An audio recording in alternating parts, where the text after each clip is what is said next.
আসসালামু আলাইকুম সুপ্রিয় শিক্ষার্থী বন্ধুগণ, আজকে আমরা ৩ গড়া নগদান বইকে ফোকাস করে তোমাদের পাঠ্য বইয়ের ১১৭ নাম্বার পৃষ্ঠায় যে উদাহরণ ৩ নাম্বার দেওয়া রয়েছে সেই উদাহরণ ৩ নাম্বারের সমাধানটি আমরা করে দেব। তো উদাহরণ ৩ নাম্বার কি বলা আছে, প্রতিটি লেনদেন আমরা পড়ে বিশ্লেষণ করার চেষ্টা করব যে এখানে ব্যাংকে টাকা বাড়লো না নগদে টাকা বাড়লো, না ব্যাংকে টাকা কমলো না নগদে টাকা কমলো, বা এখানে কত টাকা বাট্টা পাওয়া গেল, কত টাকা কারবারি বাট্টা আছে, কত টাকা নগদ বাট্টা আছে, এই সবগুলো কিন্তু বিশ্লেষণ করব। ঠিক আছে, আশা রাখি আজকে ক্লাসটা অনেক ইন্টারেস্টিং হতে যাচ্ছে। আশা রাখি তোমরা সবাই আমার সাথে থাকবে এবং ক্লাসটাকে এনজয় করবে। তো প্রথমে আমরা অঙ্কটি পড়ে এবং বুঝে নিই। কি বলা আছে, 2025 সালে মার্চ মাসে নিম্নোক্ত লেনদেন সমূহের ভিত্তিতে আলী অ্যান্ড ব্রাদার্সের ৩ গড়া নগদান বই প্রস্তুত করো। ৩ গড়া নগদান বই, আলী অ্যান্ড ব্রাদার্সের ৩ গড়া নগদান বই প্রস্তুত করো। কয় গড়া? ৩ গড়া। কি বলেছে? এক বলেছে হাতে নগদ ৯,৩০০ টাকা এবং ব্যাংক জমার ক্রেডিট উদ্বৃত্ত, খেয়াল করে দেখো, ক্রেডিট উদ্বৃত্ত ২,৭০০ টাকা। তার মানে ব্যালেন্স বিডি দিয়ে ডেবিট পাশে নগদের ঘরে ৯,৩০০ টাকা বসাবা এবং ব্যালেন্স বিডি দিয়ে ক্রেডিট দিকে ব্যাংকের ঘরে ২,৭০০ টাকা বসাবা। ঠিক আছে, তার মানে কি, ক্রেডিট উদ্বৃত্ত বলে ক্রেডিট পাশে, ডেবিট উদ্বৃত্ত বলে ডেবিট পাশে, আর ক্রেডিট উদ্বৃত্ত এবং ব্যাংক জমাতিরিক্ত একই জিনিস, ক্রেডিট পাশে বসে। মনে থাকবে? এরপর দেখো মার্চের ৫ তারিখ আশরাফ ট্রেডার্স কর্তৃক সরাসরি ব্যাংকে জমা দান কত? ৫,০০০ টাকা। তার মানে ব্যাংকে টাকা বৃদ্ধি পাইছে। কে দিয়েছে? আশরাফ ট্রেডার্স। আশরাফ ট্রেডার্স কে? একজন দেনাদার, সে তোমাকে টাকা দিবে এরকম একজন ব্যক্তি ছিল, সে টাকা সরাসরি ব্যাংকে ৫,০০০ টাকা জমা দিয়ে দিয়েছে। তাইলে ডেবিট পাশে ব্যাংক কলামে টাকাটা বাড়াই দিবা। ৭ তারিখে বলা আছে ব্যক্তিগত প্রয়োজনে ব্যাংক থেকে উত্তোলন। দেখো, ব্যাংক থেকে উত্তোলন যদি অফিসের প্রয়োজনে হয় তাহলে কন্ট্রা এন্ট্রি হয়, কিন্তু ব্যক্তিগত প্রয়োজনে বললে কন্ট্রা এন্ট্রি হবে না। তার মানে এখানে ব্যক্তিগত প্রয়োজনে শুধুমাত্র উত্তোলন হিসাব দেখাই দিতে হবে। ব্যাংক থেকে টাকা কমে গেছে, তার মানে ক্রেডিট পাশে ব্যাংক কলামে টাকাটা বসাইতে হবে। ওকে, এরপরে দেখো মার্চের ৯ তারিখ বলা আছে ৬,৫০০ টাকা পূর্ণ নিষ্পত্তির আরাফাত ট্রেডার্স হতে ৬,৪০০ টাকা চেক প্রাপ্তি। চেক পাইলে ব্যাংকে টাকা বৃদ্ধি পায়। কি হয়? ব্যাংকে টাকা বৃদ্ধি পায় চেক পাইলে। তাহলে পূর্ণ নিষ্পত্তি একটা কথা বলেছে, তার মানে এটা ডিসমিস করা হয়েছে। তাহলে ডিসমিস করে দিয়েছি কত? ৬,৫০০ টাকার জিনিস আমি ৬,৪০০ টাকা নিয়ে সেটি ডিসমিস করে দিয়েছে। তার মানে কি ১০০ টাকা এখানে ডিফারেন্স আছে, এই ১০০ টাকা ছাড় দেওয়া হয়েছে। এই ছাড়টাই হলো নগদ বাট্টা।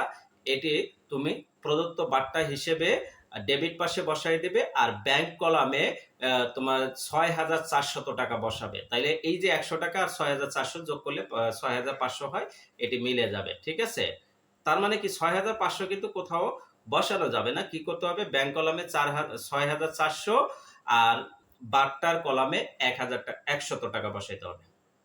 মার্চের ১৩ তারিখ পণ্য ক্রয় নগদে ২,০০০ টাকা এবং চেকে ১,০০০ টাকা। তাইলে পণ্য ক্রয় করেছো, ক্রয় করে সেটি তো টাকা পরিশোধ করতে হবে, তাই না? সেটা নগদে ২,০০০ টাকা পরিশোধ করেছো এবং চেকের বিনিময়ে ১,০০০ টাকা পরিশোধ করছো। চেকের বিনিময়ে পরিশোধ করলে ব্যাংক থেকে টাকা কমে যায়, তাইলে এটা ব্যাংক হিসাবে বসাইতে হবে এবং নগদের ঘরে ২,০০০ টাকা বসাইতে হবে।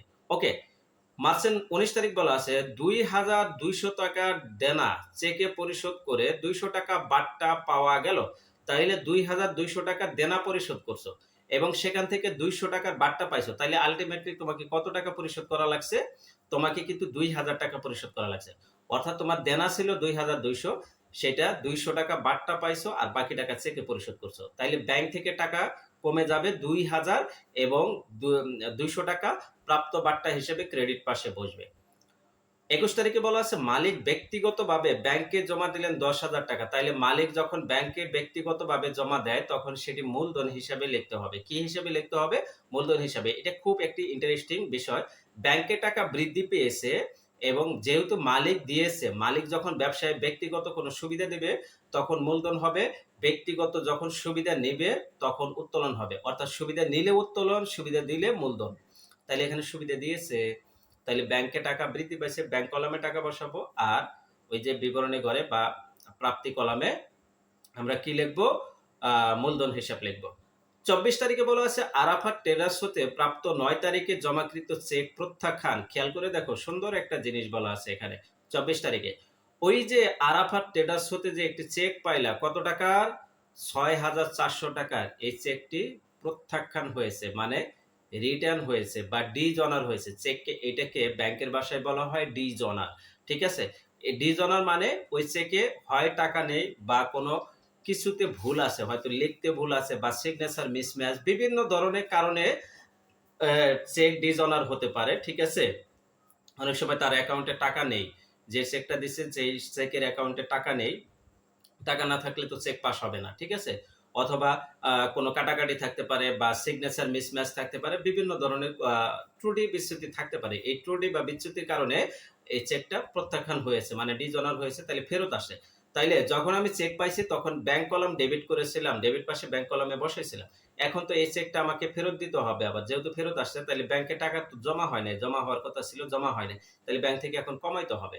তাহলে কি করব? ক্রেডিট পাশে ব্যাংক কলামে এই 6,400 টাকা বসাবো। এখন তো কথা হলো, এখানে তো এই লেনদেন করার সময় 100 টাকা তো আমার বাট্টা গেছে। এই বাট্টার হিসাবটা কি হবে? বাট্টার হিসাবটা আপাতত কিছুই হবে না, যেহেতু তুমি প্রথমে 100 টাকা বাট্টা দিয়েছো, অফিসিয়ালি দিয়ে দিছো এবং সেটা লিখে রাখছো, ওটা তোমার ওই বাট্টা রয়ে গেছে। এখন চেকের বিষয়টা, চেকের বিষয় আলাদা বিষয়, এটা নিয়ে নেগোসিয়েশন হবে বা আলোচনা হবে। এখানে জরিমানাও করতে পারো বা ওই টাকাটা চেক ফেরত নিয়ে তোমাকে ক্যাশও দিয়ে দিতে পারে, যে কোনো বিষয় হতে পারে আলোচনার মাধ্যমে। ঠিক আছে? তো বাট্টার বিষয়টা কিন্তু আর আসবে না, শুধুমাত্র চেকের যে অ্যামাউন্টটা ছিল 6,400 টাকা, এই টাকাটাই আসবে। বুঝতে পেরেছো? এরপরে দেখো মার্চের 27 তারিখ বেতন নগদে 3,000 টাকা এবং ভাড়া চেকে পরিশোধ করা হলো 6,000 টাকা। ওকে, 3,000 টাকা বেতন নগদে পরিশোধ করেছি, তাহলে নগদ টাকা কমে গেছে 3,000 এবং ভাড়া কমে গেছে, ভাড়া চেকের বিনিময়ে পরিশোধ করেছে, তার মানে ব্যাংক থেকে টাকা কমে গেছে। এটা ক্রেডিট পাশে নগদে কলামে হবে, আবার ভাড়া হিসাবে ব্যাংকের কলামে ক্রেডিট পাশে 6,000 টাকা হবে। এরপরে দেখো 31 তারিখে ব্যাংক সুদ ধার্য করলো। দেখো, সুদ ধার্য করলো বলে, সুদ ধার্য করলো মানে এখানে চার্জ করেছে। আর যদি সুদ মঞ্জুর করে তাহলে সেটি ডেবিট পাশে হবে। ঠিক আছে? সুদ ধার্য করলে কেটে নেবে অ্যাকাউন্ট থেকে, আর সুদ মঞ্জুর করলে অ্যাকাউন্টে দিবে। তাহলে দিলে ডেবিট পাশে হবে আর কেটে দিলে ক্রেডিট পাশে হবে, তাহলে এটা ক্রেডিট পাশে হবে। তো এই ছিল লেনদেনগুলোর সমাধান, এবং এটার ভিত্তিতে কি বলছে? 3 গড়া নগদান বই প্রস্তুত করতে বলছে, 3 গড়া নগদান বই। তাইলে এটার সমাধানটা আমরা কিভাবে করব একটু দেখে নিই। দেখো, আলী অ্যান্ড ব্রাদার্স এর 3 গড়া নগদান বই, ডেবিট ক্রেডিট দুই পাশ দিবা। তারিখ প্রাপ্তি রসিদ নং, খতিয়ান পৃষ্ঠা, প্রদত্ত বাট্টা নগদ টাকা, ব্যাংক টাকা। এটা হলো তারিখ প্রদান, ভাউচার নং, খতিয়ান পৃষ্ঠা, প্রদত্ত বাট্টা নগদ টাকা, ব্যাংক টাকা। এইভাবে প্রথম লেনদেনটা কি ছিল? দেখো, 1 তারিখে হাতে নগদ 9,300 টাকা, এটা আমরা আগে বসাই ব্যালেন্স বিডি দিয়ে, ডেবিট পাশে ব্যালেন্স বিডি 9,300 টাকা। ওকে, এরপরে দেখো ব্যাংক জমার ক্রেডিট উদ্বৃত্ত, এটাও ব্যালেন্স বিডি দিয়ে ক্রেডিট পাশে ব্যাংকের কলামে বসাবো, তাইলে ক্রেডিট পাশে ব্যাংকের কলামে ব্যালেন্স বিডি দিয়ে 2,700 টাকা বসাই। এরপরে দেখো বলা আছে 5 তারিখে আশরাফ ট্রেডার্স কর্তৃক সরাসরি ব্যাংকে জমা, তার মানে ব্যাংকে টাকা বৃদ্ধি পাইছে, এটা ডেবিট পাশে ব্যাংক কলামে 5,000 টাকা বসাই দেব, এখানে লিখবো আশরাফ ট্রেডার্স হিসাব। ওকে, এরপরে বলা আছে ব্যক্তিগত প্রয়োজনে ব্যাংক থেকে উত্তোলন, তাহলে মালিক ব্যক্তিগত সুবিধা নিয়েছে, ক্রেডিট পাশে ব্যাংকের কলামে টাকা বসবে 2,000 টাকা, এখানে বসাও, এখানে লেখো উত্তোলন হিসাব। ঠিক আছে? তারিখগুলা কিন্তু তোমাদের মতো যেভাবে দেওয়া আছে সেভাবে দিয়ে নেবা। এরপরে বলা আছে 6,500 টাকার পণ্য নিষ্পত্তিতে আরাফাত ট্রেডার্স হতে 6,400 টাকা পাওয়া গেল চেক প্রাপ্তি। তার মানে কি, ডেবিট পাশে ব্যাংকের কলামে 6,400 টাকা বসবে আর 100 টাকা বাট্টা বসবে। তাইলে এই 100 টাকা বাট্টার ঘরে বসাও, 6,400 টাকা এখানে বসাই দাও, এখানে লিখবা আরাফাত ট্রেডার্স হিসাব। ওকে, তারপরে দেখো পণ্য ক্রয় করে নগদে 2,000 টাকা, চেকে 1,000 টাকা, তার মানে নগদ টাকা 2,000 কমছে, ব্যাংক টাকা 1,000 কমছে। তাইলে ক্রয় হিসাব 2,000 আর 1,000, এটা আমরা 2,000 টাকা নগদ কলামে এবং 1,000 টাকা ব্যাংক কলামে বসাই দিব। ওকে, এরপরে দেখো কি বলা আছে, 19 তারিখে বলা আছে 2,200 টাকা দেনা চেকে পরিশোধ করে 200 টাকা বাট্টা পাওয়া গেল, তার মানে 2,200 টাকা দেনা পরিশোধ করছো, সেখান থেকে বাট্টা পেয়েছো 200 টাকা, তার মানে চেকে পরিশোধ করেছো কত? 2,000 টাকা। তাইলে এটা কিভাবে লিখবা? দেখো, প্রদেয় হিসাব দিয়ে 200 টাকা, এখানে দেনা কাকে পরিশোধ করছি? প্রদেয় হিসাবকে, পাওনাদারকে, ঠিক না? তাইলে ব্যাংক কলমে 2000 টাকা বসবে আর বাট্টা আসবে 200 টাকা। আমি আবারও বলছি বিষয়টা কি আছে দেখো। বিষয়টা আছে 2200 টাকা দেনা ছিল। সেখানে 200 টাকা বাট্টা পাইছো আর বাকি টাকা চেকে পরিশোধ করছো। বিষয়টা এরকম। তাইলে 2200 থেকে 200 বাদ গেলে কত থাকে? 2000। এই 2000 টাকা ব্যাংক থেকে কমে যাবে আর 200 টাকা বাট্টার কলমে বসবে। হ্যাঁ? তাইলে 2000 টাকা ব্যাংকের কলমে এবং 200 টাকা বাট্টার কলমে। ওকে। এরপরে বলা আছে মালিক কর্তৃক ব্যক্তিগতভাবে ব্যাংকে জমা দিলেন। তার মানে কি এটা ব্যাংকের টাকা বৃদ্ধি পাইছে 10,000 টাকা। এখানে মূলধন হিসাবে লিখে দেব। আমি কি বলেছি? মালিক যদি ব্যক্তিগত সুবিধা দেয় তাহলে মূলধন হিসাব, ব্যক্তিগত সুবিধা নিলে মূল উত্তোলন হিসাব লিখতে হবে। তাই না? তাহলে এটা সুবিধা দিয়েছে। তাহলে মূলধন হিসাব। ওকে। আরাফাত ট্রেডার্স হতে প্রাপ্ত 9 তারিখে জমাকৃত চেক প্রত্যাখ্যান। এই যে 9 তারিখে কত টাকা চেক পাইছিলাম? 6,400 টাকা চেক পাইছিলাম। এটা প্রত্যাখ্যান হয়েছে। মানে ব্যাংক থেকে ব্যাংকে টাকা জমা হওয়ার কথা জমা হয়নি। তার মানে কি ব্যাংকে টাকা তো আমি বৃদ্ধি করে দিয়েছি। এটা আবার কমায় দিতে হবে। এটা রিভার্স করতে হবে। তাহলে কি করতে হবে? এটা লিখতে হবে আরাফাত ট্রেডার্সকে এই চেকটা আবার ফেরত দেব। আরাফাত ট্রেডার্স হিসেবে ব্যাংক থেকে 6,400 টাকা কমে যাবে। ওকে? ঠিক আছে? এটা কমে যাবে। বাট্টার বিষয়টা আসবে না কিন্তু এই বিষয় নিয়ে বিস্তারিত আলোচনা করছি তোমরা দেখছো। হ্যাঁ, এরপরে দেখো মালিক ব্যক্তি বলা আছে কি বলে বেতন নগদে 3000 টাকা। তাইলে এটা আগে কাজ করি। 3000 টাকা নগদ কমে গেছে। তাইলে 3000 টাকা নগদে দিয়ে দেব বেতন হিসাব। ঠিক আছে? 27 তারিখে নগদ কলাম থেকে। এরপরে 27 তারিখে কি বলা আছে? ভাড়া চেকে পরিশোধ করা হলো 6000 টাকা। তার মানে কি ব্যাংক থেকে টাকা কমে গেছে। তাইলে 6000 টাকা এখানে ভাড়া হিসাবে লিখে দিব 27 তারিখে। ওকে। এরপরে 31 তারিখে বলা আছে ব্যাংক সুদ ধার্য করলো। ব্যাংক সুদ ধার্য করলে চার্জ কাটে। এটা চার্জ কাটা। ঠিক আছে? তার মানে অ্যাকাউন্ট থেকে টাকা কেটে দেয়। তাহলে কাটলে ক্রেডিট পাশে হবে। কত? 400 টাকা কেটে নিয়েছে। তাহলে ব্যাংক সুদ হিসাব। ঠিক আছে? এখানে লিখে দেব। দিয়ে এখানে 400 টাকা বসাই দেব। এখন আমার যে কাজটা হবে বাট্টার যে টাকা আছে সেটাই লিখবো 100 টাকা। এটা এই পাশে 200 টাকা এটা লিখবো। বাট্টার কোনো ব্যালেন্স হয় না, এটা হবে না। নগদ এই পাশে যোগ করলে 9,300 হয়। এই পাশে যোগ করলে মাত্র 5,000 হয়। তার মানে কি দুই পাশে 9,300 লিখবো। লিখে এখানে কি করব?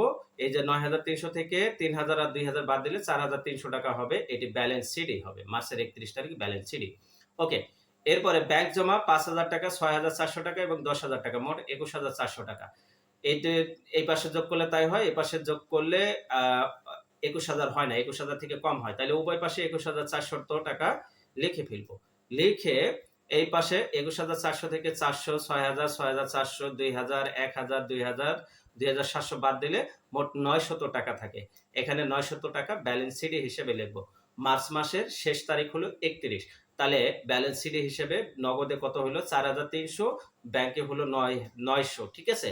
তাহলে আগের মাসের ব্যালেন্স সিডি পরের মাসের 1 তারিখে ব্যালেন্স বিডি হয় বিপরীত পাশে। যে পাশে সিডি তার বিপরীত পাশে। তাহলে সিডি আছে কোন পাশে? ক্রেডিট পাশে। তাহলে বিপরীত পাশে ডেবিট পাশে আসবে ব্যালেন্স বিডি।